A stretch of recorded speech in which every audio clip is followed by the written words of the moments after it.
Бисмиллахир-рахманир-рахим. С именем Аллаха, милостивого и милосердного. Уважаемые братья и сестры, сегодня мы с вами поговорим с позволения Аллаха о Хадидже, да будет доволен ею Аллах. Она была первой женой посланника Всевышнего, саллаллаху алейхи вассалям, и матерью всех мусульман. Когда произносит имя Хадиджи, то не будет ни одного мусульманина, который не знал бы ее, не любил бы. Асхабы спросили посланника Всевышнего, саллаллаху алейхи вассалям, о том, что бы он сказал по поводу Хадиджи. После ее смерти посланник Всевышнего, саллаллаху алейхи вассалям, все время рассказывал про нее, восхвалял ее и не забывал ее вплоть до своей смерти.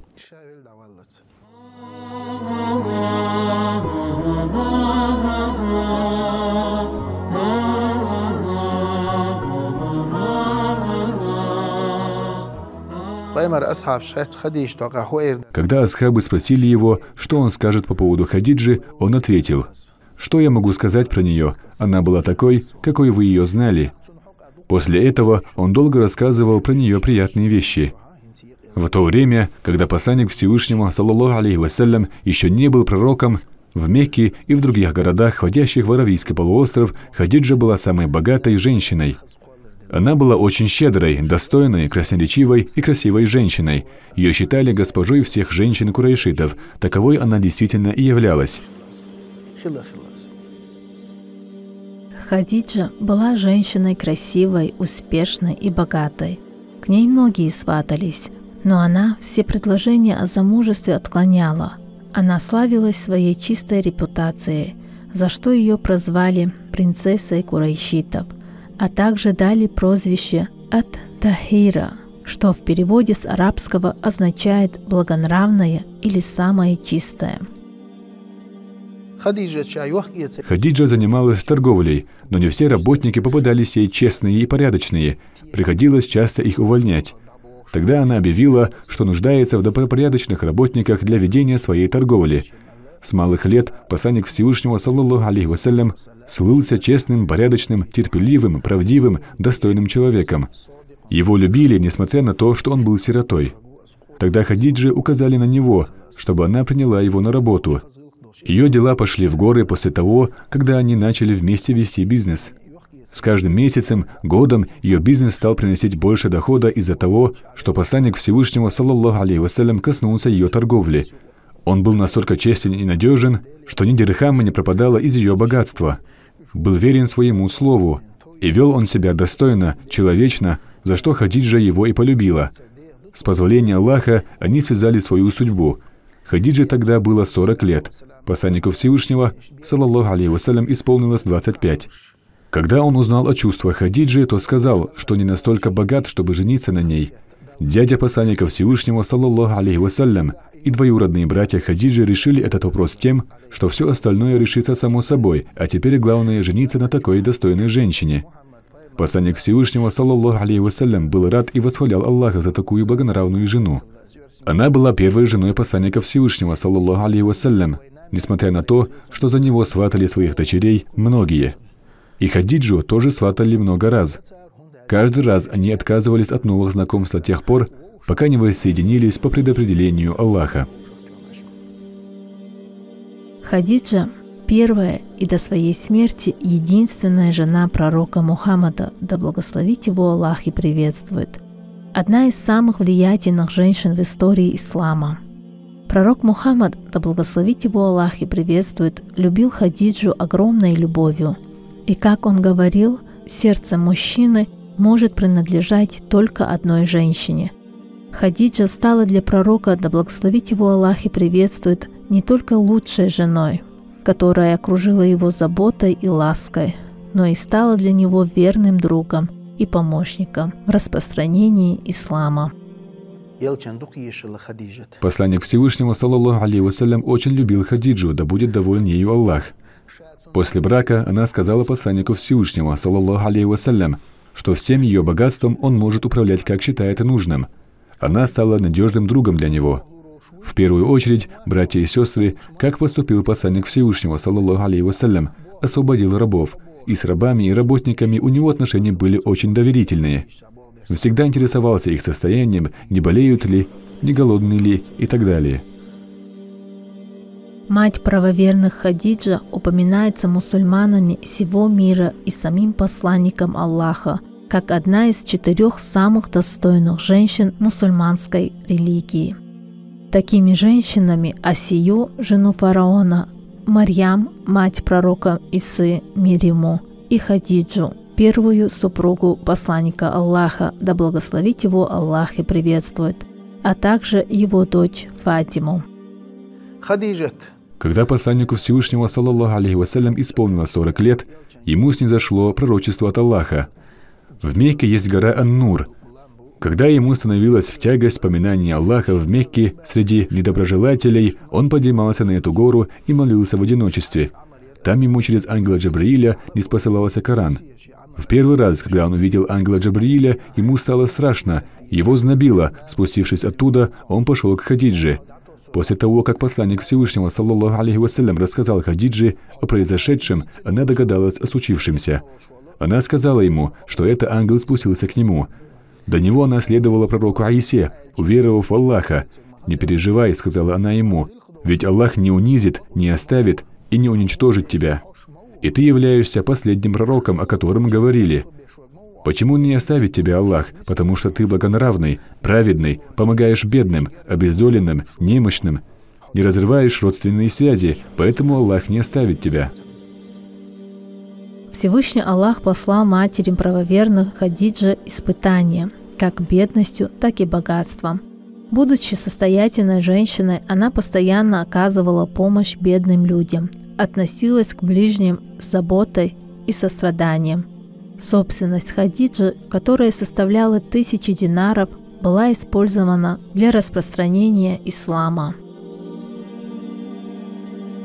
Несмотря на то, что Хадиджа жила на земле 14 веков назад, она показала всем мусульманкам пример того, какой должна быть достойная, набожная женщина и жена, отважная и скромная, любящая и сострадательная, заботливая и преданная своему супругу. Ни разу в жизни Хадиджа не проявила по отношению к своему супругу, да благословит его Аллах и приветствует, непочтительность или неуважение.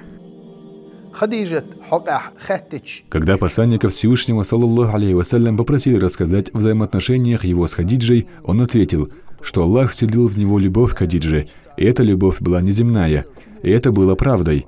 Он рассказывал про нее вплоть до своей смерти. После ее смерти он резал барана и раздавал его мясо подругам Хадиджи. Аиша, вторая жена посланника Всевышнего, саллаллаху алейхи вассалям, приревновала и сказала: «Как много говоришь ты о ней, ведь она была старше тебя, и умерла она постарев. Вместо нее Аллах дал тебе молодых и красивых». Она подразумевала себя. Тогда посланник Всевышнего, саллаллаху алейхи вассалям, ответил: «Аиша, никогда не говори так. Такой, как Хадиджа, больше не будет. Ты знаешь, какой она была. Она была та, которая приблизила меня тогда, когда люди отвернулись от меня. Она была та, которая оправдала меня тогда, когда люди обвинили меня во лжи. Она была та, которая все свое богатство доверила мне, когда все мне отказали в этом. Она была верным другом для меня, поэтому такой больше не будет».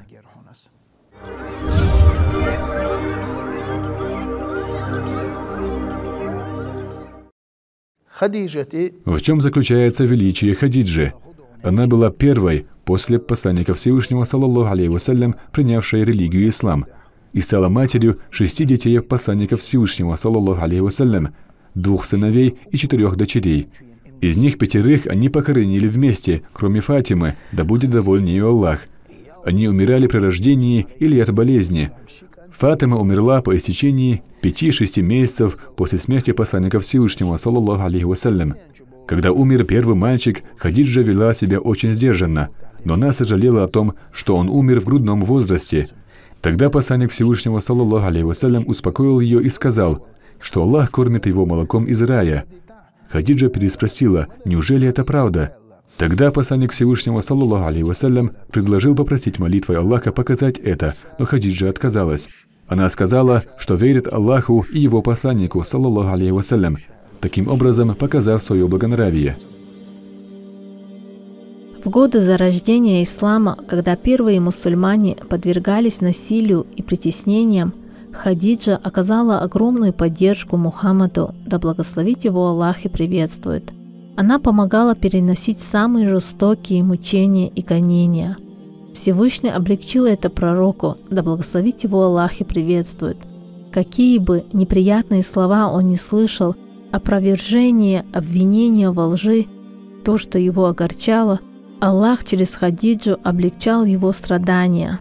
Когда он к ней возвращался, она его поддерживала, давала облегчение, подтверждала правдивость его слов и помогала легче переносить то, что говорили люди.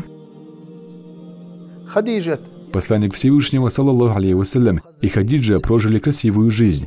Она была ему верным другом и помощником в призыве к религии и в любом другом деле.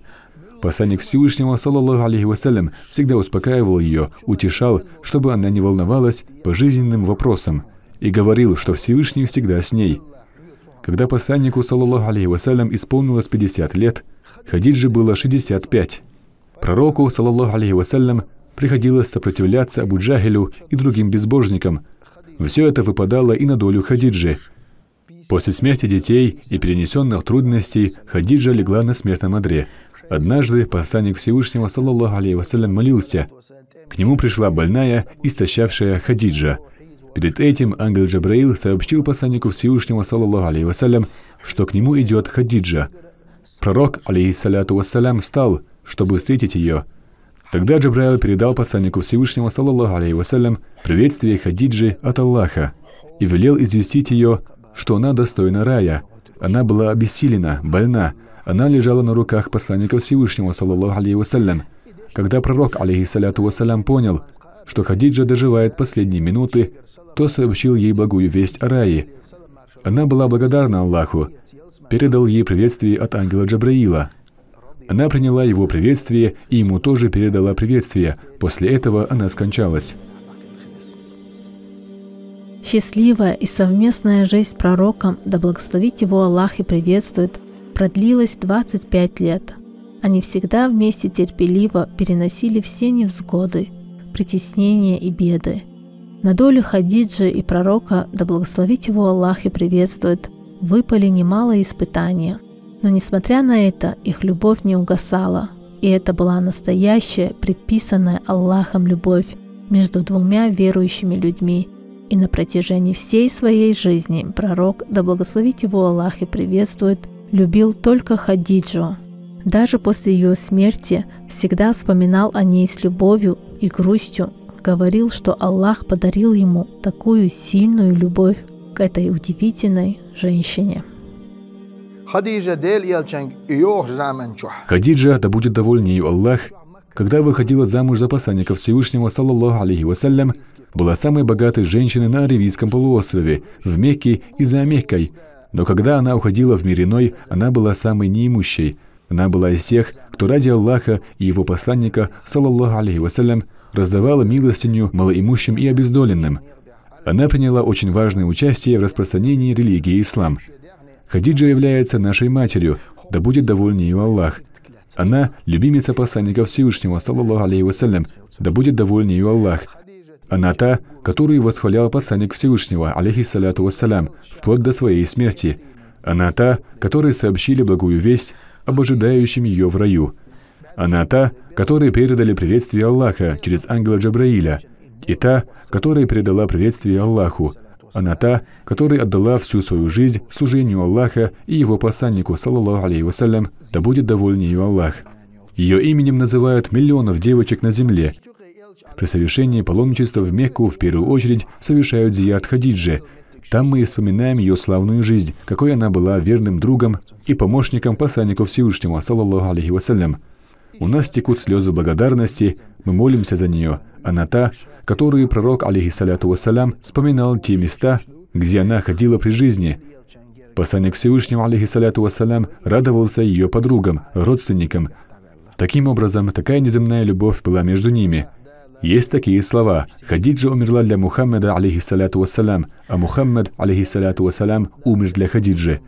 Пусть Аллах соберет нас в раю вместе с нашими любимыми отцами и матерями. Пусть по воле Аллаха в судный день мы окажемся в тени милосердия посланника Аллаха, алейхиссаляту вассалям.